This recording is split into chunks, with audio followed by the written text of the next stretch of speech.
Hello, you are watching our weekly program, Invest in Ethiopia on OBN Horn of Africa. In this edition, we'll be discussing the role of Green Legacy Initiative in economic development of Ethiopia. To discuss this matter, I joined by Mr. Okechungu Daniel Ogbonaya, Country Director of the Global Green Growth Institute here in Ethiopia. Till the end of our program, stay tuned. Mr. Daniel, thank you for your time. Thank you very much, and it's a pleasure to be with you here. Thank you. Let me begin with the core mission of your institute. Could you tell us the core mission of the Global Green Growth Institute and how your approach to green growth offers a unique alternative to traditional development or other climate-focused organizations? Let me begin with this. Thank you. GGGI, the Global Green Growth Institute, is established to support its member states on low carbon growth that is inclusive. And we work basically with members and partners across the globe, and the whole vision and mission behind green growth or GGGI's work is to ensure that member states transition to a green, sustainable pathway of growth. You know, a lot of times we talk about strong growth, we talk about high GDP, but most times this doesn't always translate to better livelihoods. So our mission and our vision as an organization is to ensure that we don't pick between strong and high growth versus a healthy planet. Both can actually go together. Well, let us talk your sector priorities. What are the GGI's priority sectors globally, and how does these focus areas help developing countries to achieve their sustainable development goals? Well, as an organization that is intergovernmental, treaty-based, our priorities are also our member states' priorities, especially when it aligns to green and sustainable growth. You know, take for example, when we talk about a healthy planet or climate action, we are talking about how do we ensure that all the commitments that are made, not just at the national level in terms of the government's plans and strategies, are implemented to the dot in regards to ensuring that both economic, environment, and social aspects are speaking to each other, not done in silos. So our priorities are usually the government's vision, the government's strategic direction when it comes to growth, and some of the questions we do ask is, how do we ensure that the drivers of growth are green, are sustainable? And based on that, we will set priorities that are aligned with the national priorities. So take, for example, in Ethiopia, we do a lot of work in regards to enhancing access to sustainable finance and investments.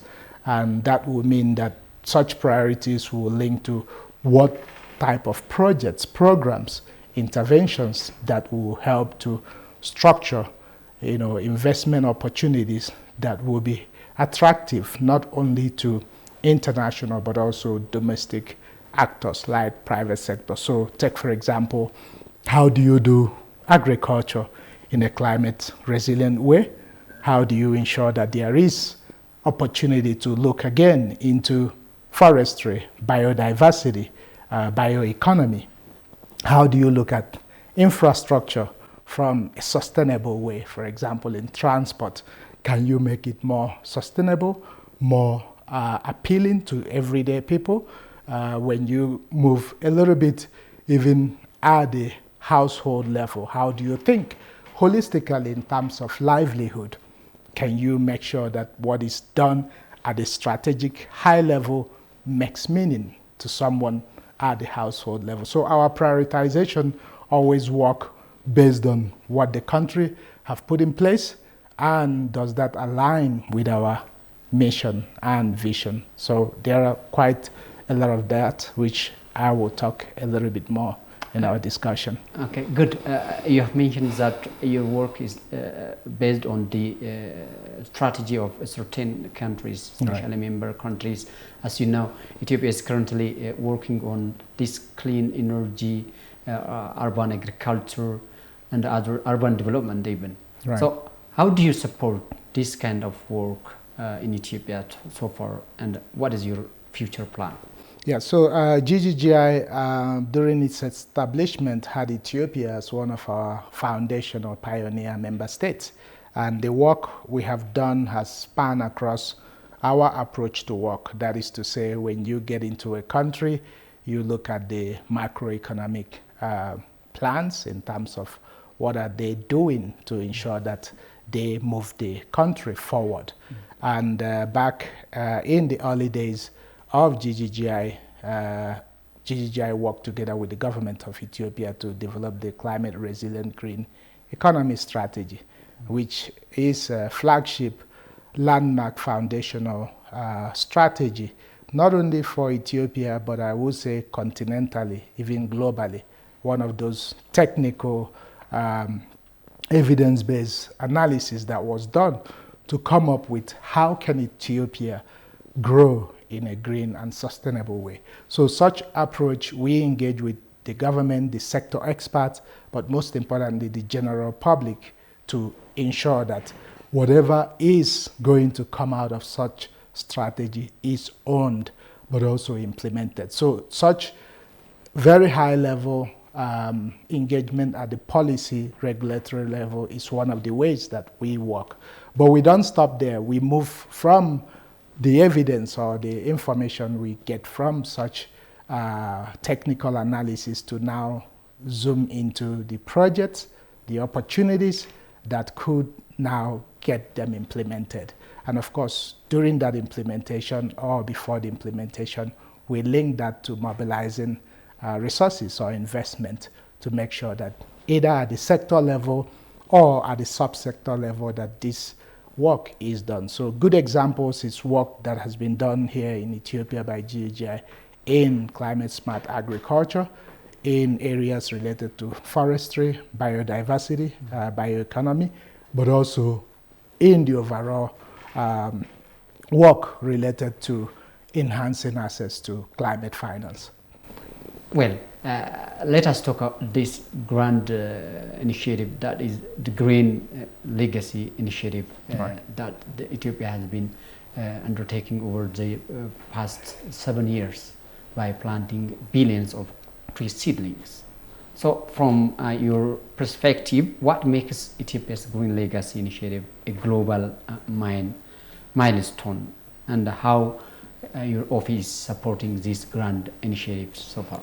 Yeah, the Green Legacy Initiative to me is one of those flagship programs, I should say, that Ethiopia have done excellently well, not only to showcase how you can initiate and own a program of that magnitude, but also to sustain it. So our work have been able to support the initiative through our projects and programs, both in forestry, but also at the livelihood level. One thing that we have learned in all these years is that when you look at what has been done with the Green Legacy Initiative, it goes much more beyond planting trees. You know, the ability of government to mobilize community effort to create meaningful awareness, but most importantly, make the people own this initiative is amazing. And for us as CRGE, what we have done is to ensure that every project that we are doing, whether it be at the federal, regional, zonal level, even down to the Warida or Kabele, is linking to this initiative. Currently, our major office is hosted within the Ethiopia Forest Department, which happened to be the secretariat for the Green Legacy Initiative. And what that means to us is that we are not looking at this only from the ground level where we do a project, but we understand how the implementation is happening at the federal level. But one thing that is even more of a lesson, not only for others around Ethiopia, but globally, is the whole initiative to sustain this work by setting up the special fund, which will help government to ensure that in each region, in each location, there is resources to sustain this. And this is done using local and traditional budget, which not many countries will think in that innovative way. And what this means is that as it moves forward, people will be confident to say this is not a one-off because government has provided resources. But where that becomes even more interesting is that other partners can now leverage that momentum, commitment, and opportunity to even bring in more resources to sustain this huge Green Legacy initiative, which has shown tremendous results. Excellent. So, what do you think the role of the contribution of this Green Legacy initiative to the climate resilient green economy? Right. When you look at it from a broader point of view, Ethiopia's location is really important, not only for the sub-region, but also continentally and globally. So when you are planting quite a lot of trees, you're already looking at how to restore, whether it be degraded landscapes, you are looking at how to ensure that there is, food for the people, because when we say trees, Ethiopians have planted not only tree species, but also fruit trees. And these are done all the way to the household level. So if you look at it with issues related to CO2 emission, that's a huge potential for carbon sequestration.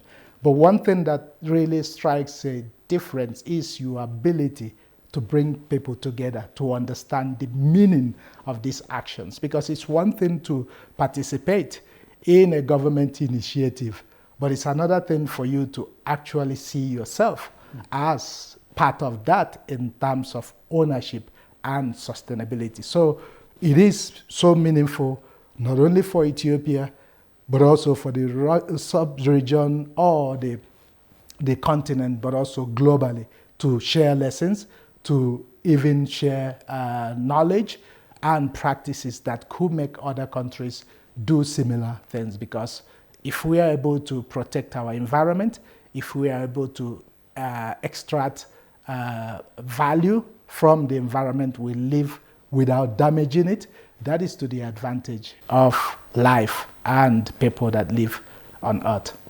You have raised a very critical issue, that supporting each other, especially Ethiopia has been providing even tree seedlings to the neighboring countries.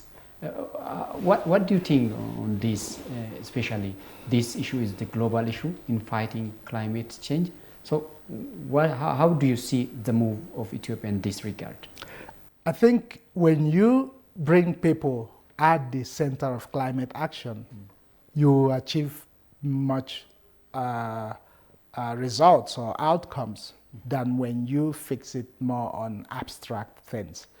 The examples of the Green Legacy Initiative and the ability of the country to share this experience with neighboring countries, but also share it globally, is making sure that people are at the center of this initiative. And when people start sharing ideas and experiences, it will help to even bridge gaps that are social, gaps that are environmental, gaps that are economical.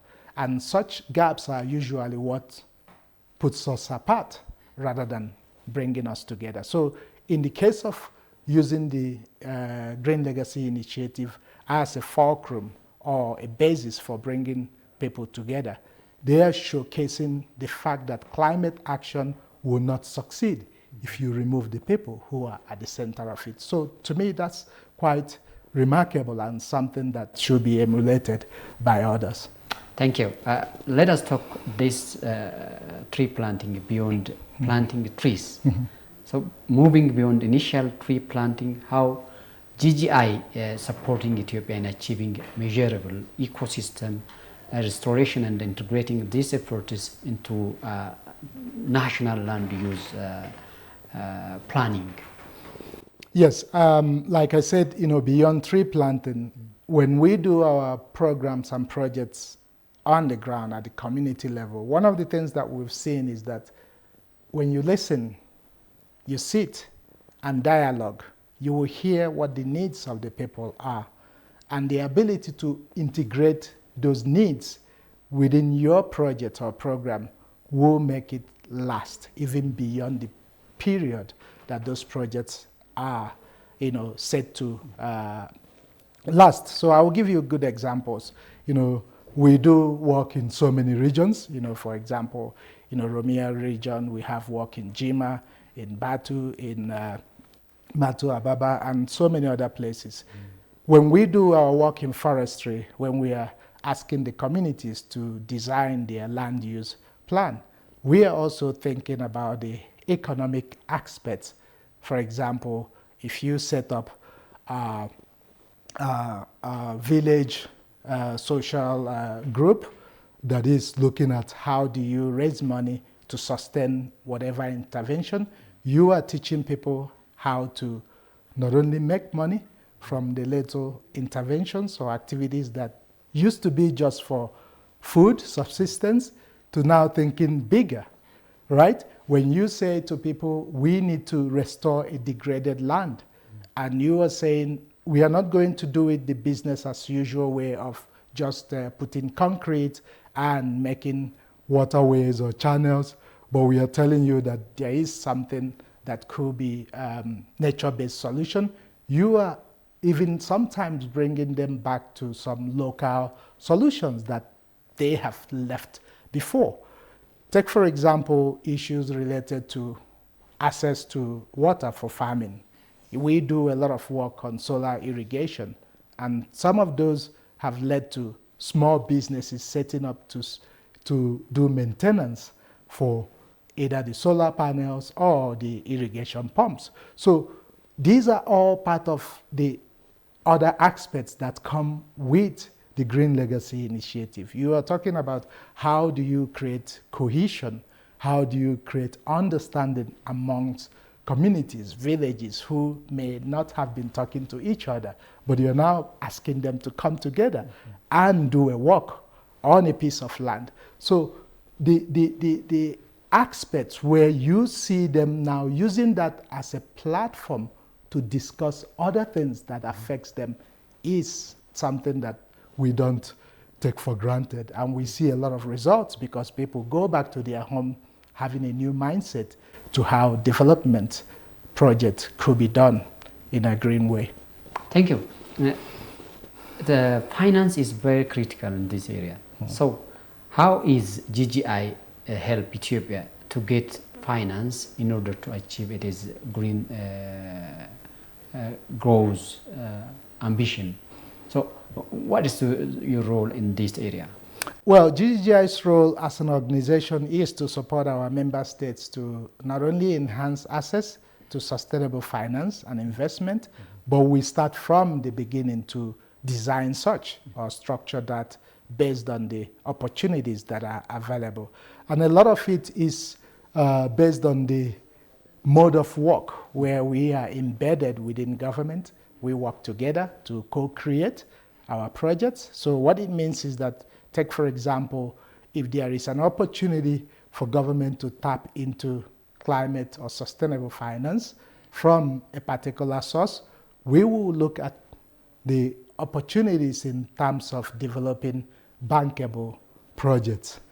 And developing those bankable projects will mean to ask the right questions to understand what the trade-offs are. What are the requirements when it comes to the source where you want to tap into that finance? And we've had successes, attracting some finance for Ethiopia.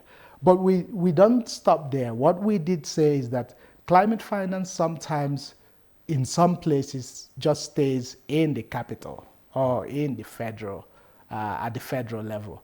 Our work makes sure that finance reaches to the last mile. And these days, there are quite a lot of opportunities to think of it differently in a way that you think, how can I be a little bit more innovative, contextual to the situation at hand? For example, today there is a lot of talk around green and sustainable bonds. Mm-hmm. There are talks around debt for climate or nature swaps. So these to us, they are not just talks. They are areas that as GGGI, we are working. Currently we are supporting the government to develop the fundamentals or the regulations when it comes to carbon markets. And once that is done and done in a holistic and transparent way, it will send the right signal to the opportunities that the carbon market avails. Take, for instance, at the sector level, currently we are working in the forestry sector, in biodiversity. One of the end game or outcomes of those work is to say, how do you structure such investment and sustainable finance to ensure that Ethiopia is well positioned to tap into the opportunities? So there are various areas, but we take it based on which institution, which sector that we are working with, but not only at the federal level, but right there at the very local community level. Thank you. Another issue is capacity building. Is very crucial in order to empower people. Right. So beyond financial structures, how GGI strengthening the technical capacity of Ethiopian institutions to lead these initiatives independently in the long term? So I will link it to my previous answer when it comes to climate finance. Okay. Capacity building is something that we do on a regular basis because, like I said, we run an embedded approach, which means we sit with government experts. We don't sit separately. So what it means is in our day-to-day work, just like in the government experts' day-to-day work, we understand what the needs are. We understand how we could work to plug that need. But most importantly, we understand how to ensure that whatever capacity we are bringing is not a one-off capacity. So take, for instance, there is an engagement with the Development Bank of Ethiopia for them to get accredited to the Green Climate Fund so that they can tap into the resources from a private sector window. That process, as tedious as it is also a process to build capacity of the institution, but also the experts around that. So in our work to ensure that this process gets completed, there is a whole line of capacity that is being built. But our work also doesn't stop with what we do within the government in terms of our expertise in the different sectors. We also create the opportunities for engagement, peer learning across countries, peer learnings across sectors, peer learnings across thematic areas. And these are different ways of building capacity. Late last year, we were able to go to South Korea with some government experts to understand how agrivoltaics work. And that is to say, a combination of looking at how the nexus of energy, agriculture, ecosystem, water works.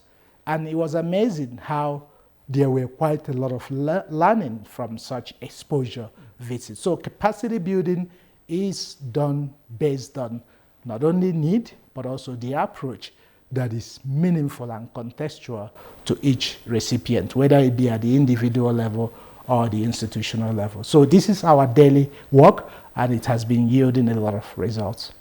Excellent. And Ethiopia is going to host this huge climate summit, COP32, in the coming 2027.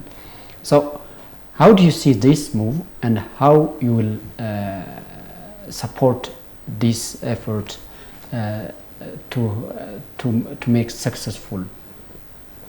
Well, we are one of those organizations that are most excited that Ethiopia, won the bid to host COP32, And we are also really impressed by the fact that, the government had hit the ground running with plans and preparations to make sure that a successful COP32, is in place. And for us as GGGI, we're already part of some of the preparatory works, whether it be in the task forces, but also in terms of thinking how will it work out that beyond the COP32, what will be the legacy, not only for Ethiopia, but for Africa.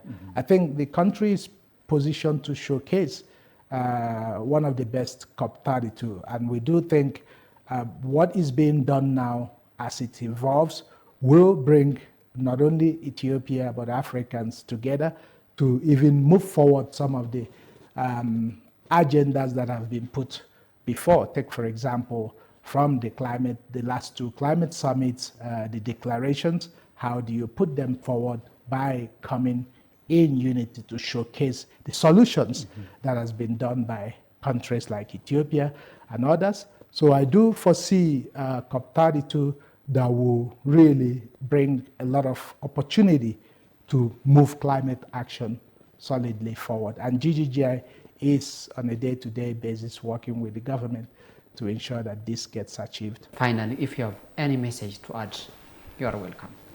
I would say that the work we do is a work that continuously evolved. And take, for instance, we talk about green growth. We talk about climate action. What is changing is that these are happening in a world that is filled with instability.